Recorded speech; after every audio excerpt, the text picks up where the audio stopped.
Okay. So the next question I've got here for you, poems or thoughts to help us through these troubling times. Oh I'll man. ask this with a broader context of stuff because I know every Monday we put out a point of view piece, and sometimes, or from your collection, and every now and again it's on your political beliefs, which you stated very clearly on your Instagram account and on your Facebook page as well. And sometimes people respond in interesting ways to them. And that's in the broader context of like lots of people. I mean, you mentioned the collapsing solo artist, right? Lots of these people are struggling to even put out the bare bones of their promises, and just to be visible online. I mean, it's getting increasingly scary out there for women to be online and be visible and honest, make themselves available. Um, so yeah, so what are your thoughts about this intersection of all these things? Good question. Um,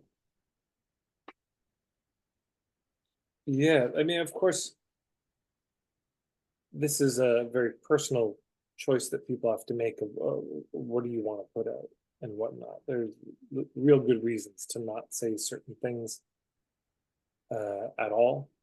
And of course, it's not always a binary. Sometimes you can say a little bit without saying the whole thing. It's good to acknowledge that people have different issues that they're passionate about. They're all connected, I think, at a deep level. Anyone working on any issue very earnestly, um, I think it all does come together. Anyone who's working for freedom and liberation and from a spirit of real goodwill and a willingness to learn the truth about things and change their mind, it's just a good trajectory.